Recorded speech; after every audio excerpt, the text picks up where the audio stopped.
Nakakabit sa tubig ang buhay ng tao. Hindi tayo mabubuhay kung wala ito. Kaya naman karapatan ng bawat isa sa atin ang magkaroon ng malinis na tubig inumin. Pero may mga lugar sa Pilipinas kung saan ang tubig hindi karapatan. Bagkus, isang mailap na kayamanan.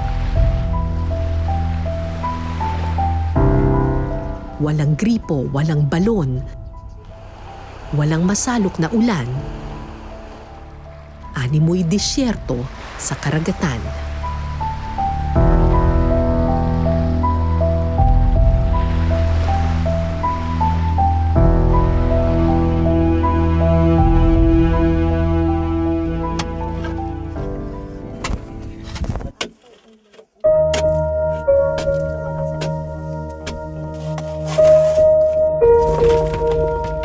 Panahon din ng El Nino nang bisitahin ko ang bayan ng Balud sa Masbate. 14 na taon na ang nakararaan.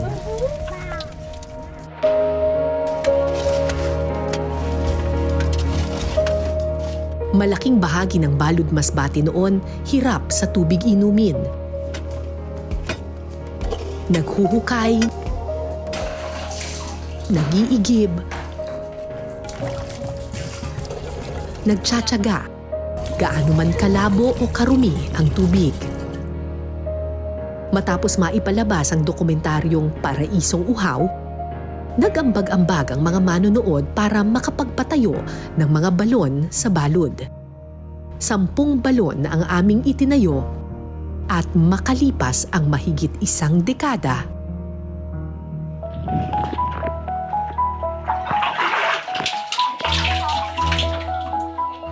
awa ng Diyos, may nakukuha pa ring tubig hanggang ngayon. Akala ko tapos na ang aming misyon. Pero hindi pala.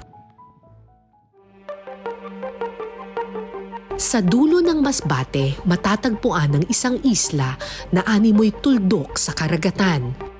5 buwan nang hindi umuulan sa isla ng Zapatos. At dahil masyado itong malayo sa mainland ng Masbate, sa probinsya pa ng Capiz nag-iigib ang mga taga rito.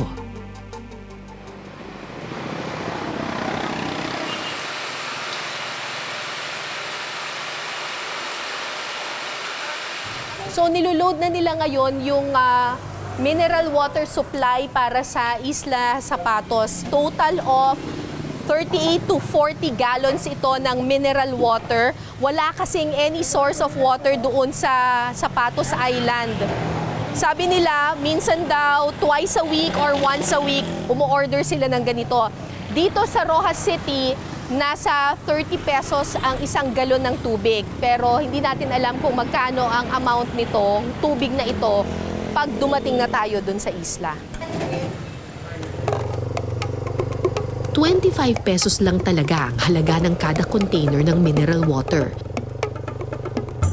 Pero dahil ibabiyahe pa ito patungong Pantalan, may dagdag na 5 piso kada container.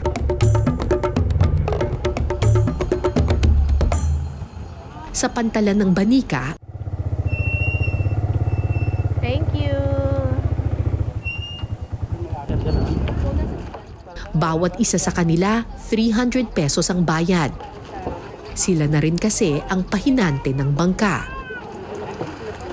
Dagdag na naman ito sa presyo ng tubig.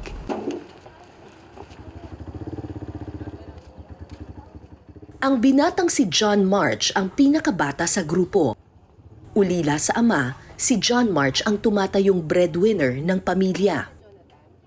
Ilang taon ka lang nung nagkasakit si Papa? 12 years old. 12 ka lang. Ano ginagawa niyo sa laot? Sumusisib sa tubig. Ano, nag-compressor kayo? So magkano lahat-lahat ang mauwi mo? 6,550. Para sa balay ninyo? Yes, Anong binibili ninyo? Ulam, Ulam, bigas, ano pa? tubig. Kapag malaki yung alon, di kami makapaglaot.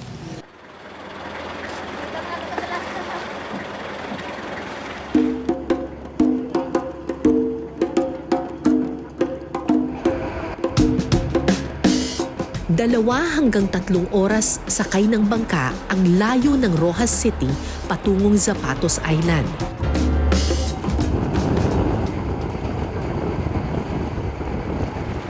Malalaking alon ang sumalubong sa amin. Papunta tayo ngayon doon sa Zapatos Island. Actually, yung Zapatos Island, bahagi na siya ng Masbate, which is a different province. Galing tayo sa Capiz. Itong isla na doon na nakikita ninyo, Capiz pa yan. Kapag nalagpasan natin itong isla ng Ulutayan, saka tayo makakarating doon sa isla ng Zapatos. Mga 2 oras pa daw yung biyahe natin bago tayo makarating doon. Medyo malalakas yung alon, kaya talagang nagdadahan-dahan lang tayo.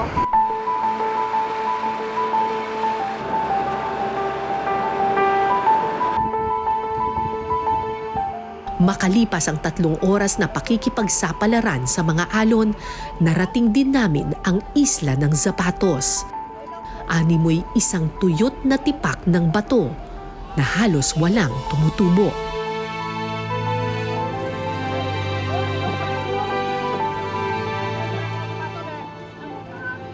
Pagdating sa isla, parang piyestang sinalubong ng mga tao ang pagdating ng tubig.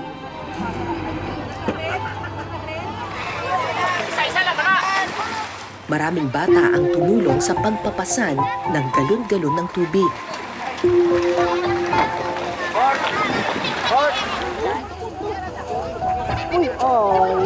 Napansin ko ang batang si Julian. Putol man ang kanyang kamay, matyaga siyang tumulong sa pagbubuhat. Tinago po namin yun ang dynamite bala ma'am. Inugtiro tani namon sa paon, kay paon naman sa kitang. Kaya pumasok siya dito sa bahay, akala ko naglalaro siya. Yan pala, kinuha niya ang dynamite. At nagulat na ako na may sumabog sa loob namin. Pero natatago yun, mami. Tumigil na sa dynamite fishing ang ama ni Julian. Pero dahil sa aksidente, naapektuhan ang mata ng bata. Hindi na makabasa. Kabasa naman po, pinapawisan. Hindi na. Sakit po kanyang mata, hindi na maayos na pagkita. Pero bakit nakita namin siya kanina sa dagat? Yan, bubuhat. Gusto niya, mami. Hindi ko siya mapigilan. Minsan si Papa yung hindi man sila kung gusto kay kapuin ako sa Papa nila. Haling sa lawod. Sila na lang ang makuha sa tubig. Pagkatapos magpahinga, nag-igib si Julian kasama ang isa niyang kapatid. Pero imbis na magtungo sa tindahan ng mineral water, sa isang bahay sa tuktok ng Burol, pumunta ang dalawa.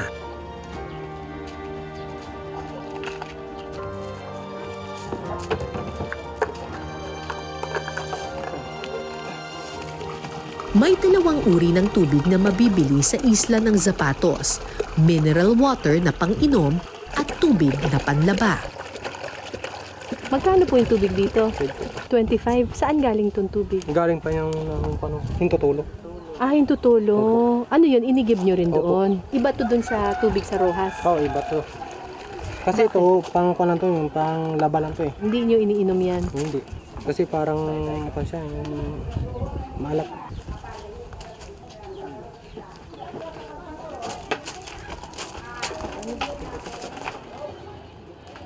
Dalawang container ng tubig ang binili ng mga bata. Sapat na raw ito para sa 3 araw.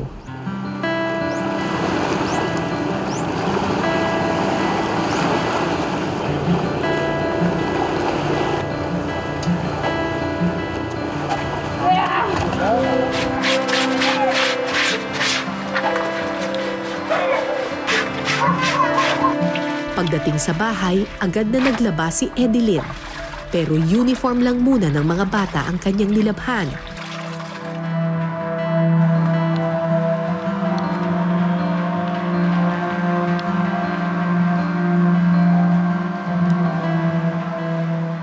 Gagamitin pa kasi niya ang tubig pangsaing ng tanghalian. At ang naiwan sa galon, ginamit nila pang-inom. Yung tubig doon sa Hintutulo, anong problema doon? Maalat ang tubig sa Hintutulo. Maalat? Maasim-asim. May asin. Yun po. Makakuha na. Dumatayam-tayam na bala. Pinipilit na namin eh. Pinipitik namin. Iluwin. Kasi hindi masarap. Ano ba problema sa tubig? Kuha rin minsan masakit ang tiyan. Sumasakit ang tiyan niyo? Opo, minsan natatae. Halos 200 ang pamilya sa isla ng Zapatos. Walang kuryente, walang kalsada, walang ospital sa buong isla. Pangingisda ang pangunahing kabuhayan dito at karamihan sa mga taga rito walang kakayahang bumili ng mineral water na aming dala. Ang 25 pesos na mineral water kasi mula sa Capiz, pagdating sa isla, 70 pesos na ang halaga. Bukod kasi sa puhunan, gagastos pa sila ng 1,500 pesos para sa kargador at kapitan ng bangka at 2,500 pesos para sa krudo. Sa mineral, kumikita pa ba kayo? Pwede. Wala, gid. Hindi man kami sinama makaginansya. Lugi pa? Lugi pa. Sa krodo, Oo. kargador, 300. 300 pesos ang kinita ni John March sa pagkakargador noong araw na iyon. Pero imbis na bumili ng mineral water na kanyang pinasan, umuwi ang binata na walang anumang tubig na dala.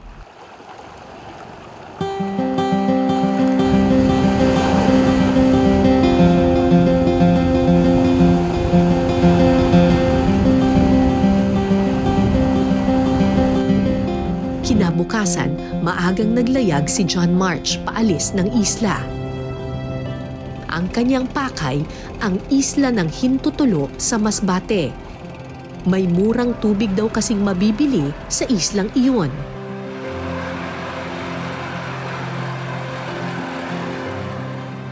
Isa't kalahating oras naming sinuong ang mga alon.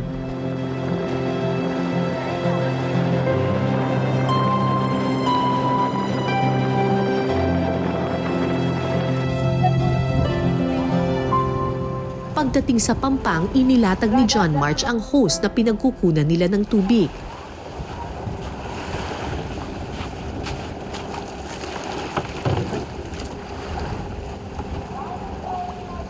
Kumpara sa Isla Zapatos, di hamak na mas malaki ang isla ng Hintutulo.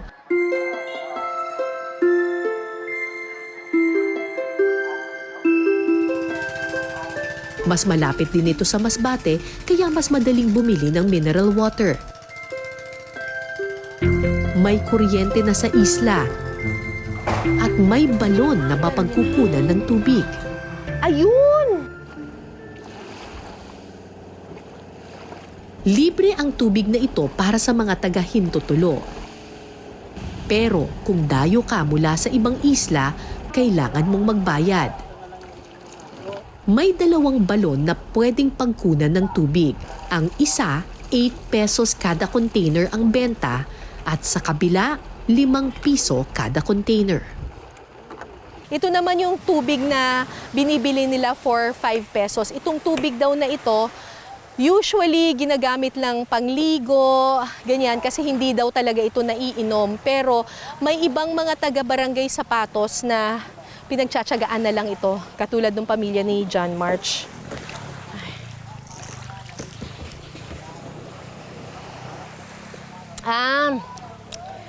Mas ano siya, hindi siya madaling lunukin. May greeny-greeny ng konti. Tsaka ano nga, may alat ng kaunti. May alat ng konti. Hindi naman maalat na maalat. Ito naman, yung mas medyo mataas yung presyo, 8 pesos per gallon na ito. Kasi sabi nila, mas filtered na daw yung tubig dito. Kuya, paano naman akong tubig? Kaunti lang.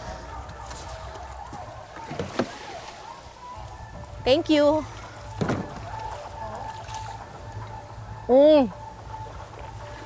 Ito malapit-lapit sa mineral water. Pero ang sabi ng mga taga rito, hindi pa rin daw nila ito iniinom kasi mas preferred pa rin nila yung mineral water. Alam mo na galing pa rin siya sa tubig poso. Pero compared dun sa kanina, hindi na ito kasing bigat. Parang hindi mo na nalalasahan yung mga butil-butil.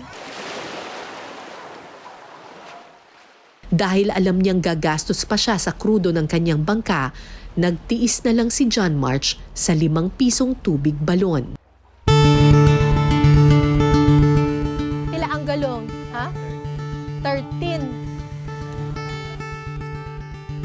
65.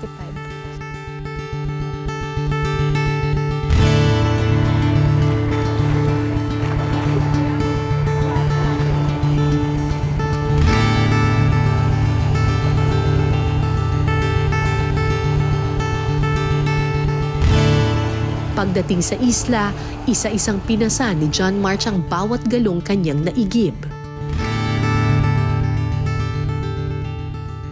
Paano ninyo na tinitipid ang tubig sa paglalaba, ganyan? Mga isang container. Oo, isang container. Kasya na yun. Kasya na yun sa paglalaba. Ano yun, ilang beses sa isang linggo? Kaisa. Minsan, hindi pa. Mga 2 linggo. 2 linggo. Aabutin pa. Pagkakasyahin nyo yung isang galon para sa lahat ng labada. Opo. Eh, paano yung pagligo? Bili naman kami ng isa. Ng isang container? Tapos hati-hatiin na namin. Magkakapatid. Ilan kayo maghahati-hati sa isang container? 3. Paano yun? Ilang tabo lang para sa'yo? 3. Para sa akin. 3 lang? Kasya na yun sa buwan Kasya na lahat? yan. Lahat. Panlaw? Opo. Habang naliligo si John March, naglaba naman ang nanay niyang si Jocelyn. Para makatipid, ang tubig na ipinangbanlaw sa labahan, ipansasabon sa mga bata.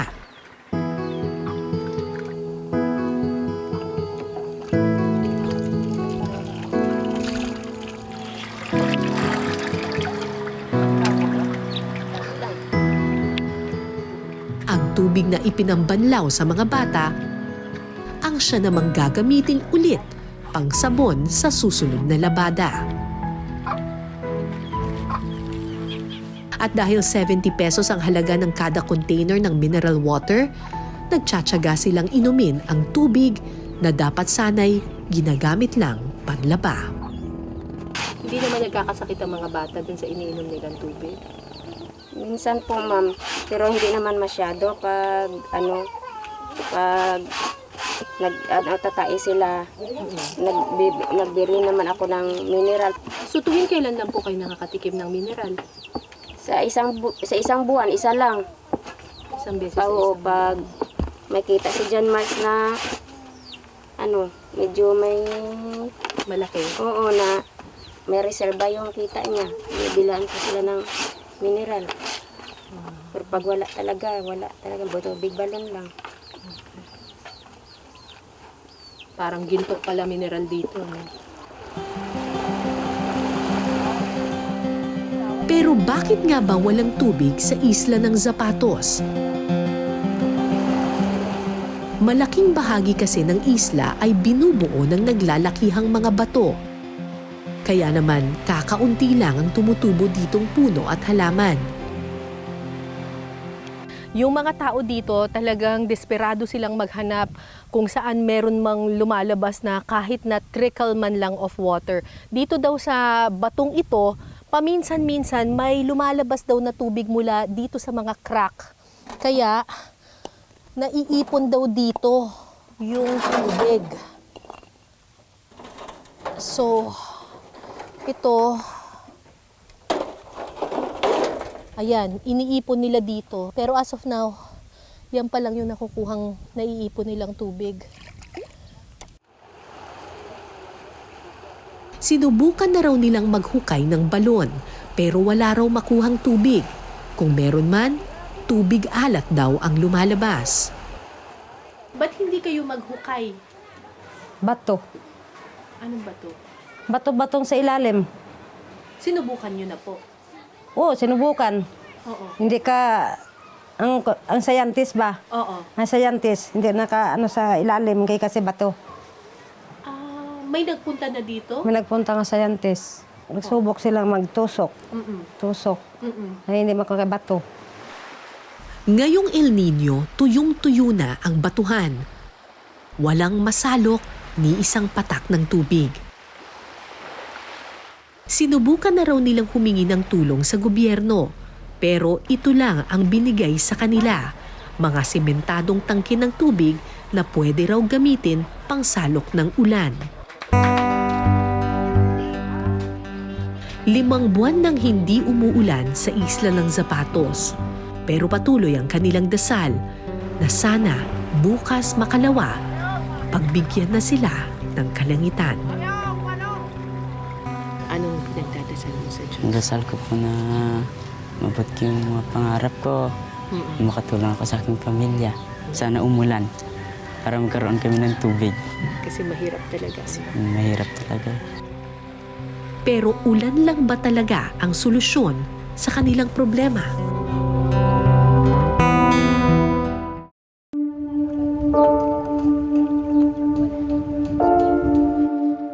Dahil wala silang balon o kahit anong pagkukunan ng tubig sa isla, sa biyaya ng tubig ulan umaasa ang buong isla ng Zapatos. Pero ayon sa mga eksperto, hindi garantisadong malinis ang tubig ulan. Unsanitary ang rainwater? Yes. Hindi pwedeng inumin yun? No. Kailangan talagang isanitize yun kasi nami-mix in yung mga particles from the air, pollution, chemicals. So, magkakasakit ang mga umiinom ng rainwater madalas. Pero bakit nga ba walang nahuhukay na tubig sa isla ng Zapatos? Mostly, it's on the topography. Meaning, ang groundwater is mostly found on islands wherein there are hills so that the ground is deep, wherein groundwater is present.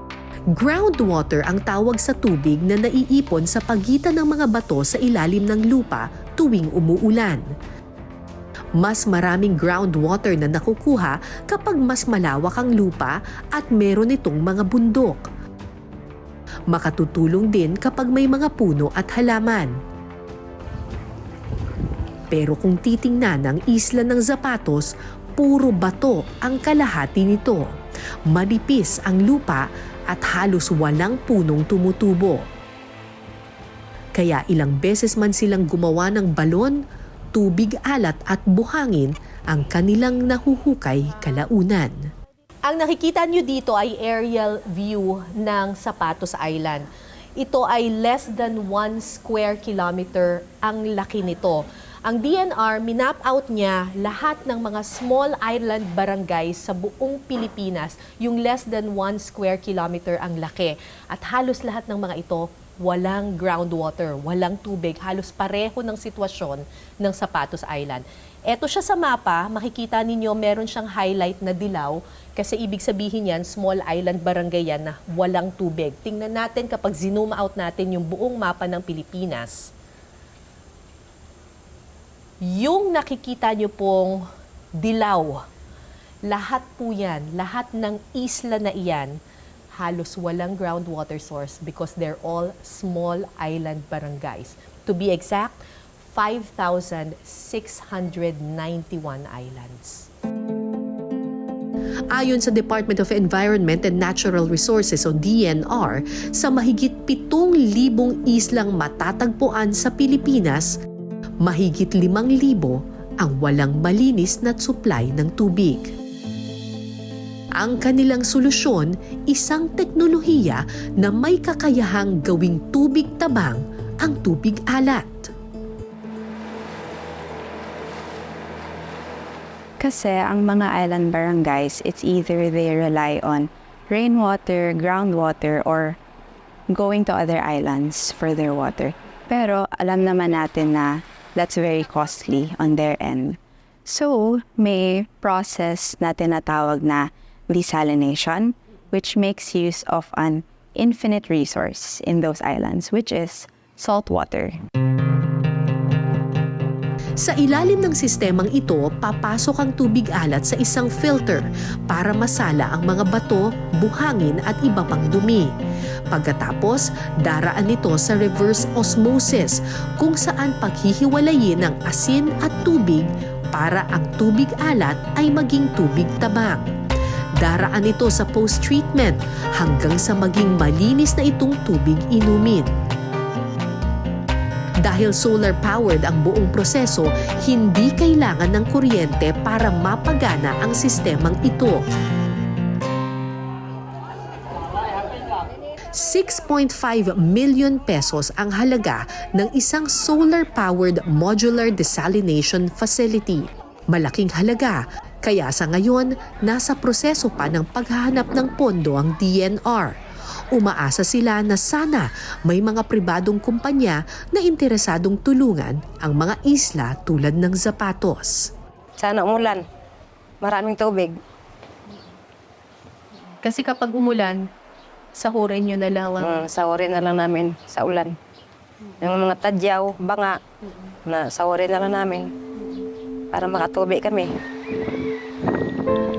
Habang hinihintay ang biyaya mula sa teknolohiya, patuloy sa pagdarasal ang mga taga-isla. Kung hindi sila marinig ng gobyerno, sa kalangitan sila magsusumamo. Sana nga, magbiyaya na ng ulan ang kalangitan.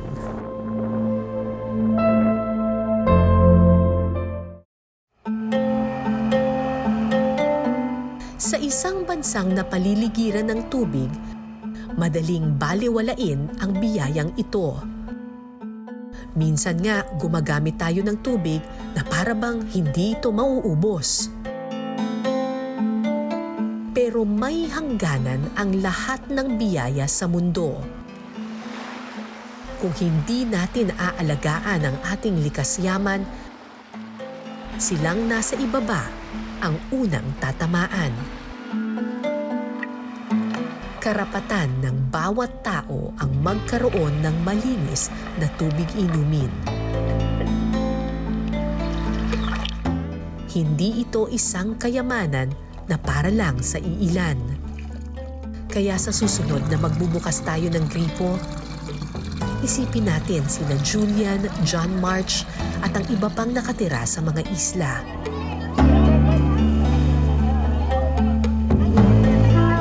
Dahil gaano man kaliit, gaano man kalayo ang mga islang ito, may pantay silang karapatan sa biyaya ng kalikasan. Dapat walang maiiwan. Ako po si Cara David at ito po ang Eyewitness.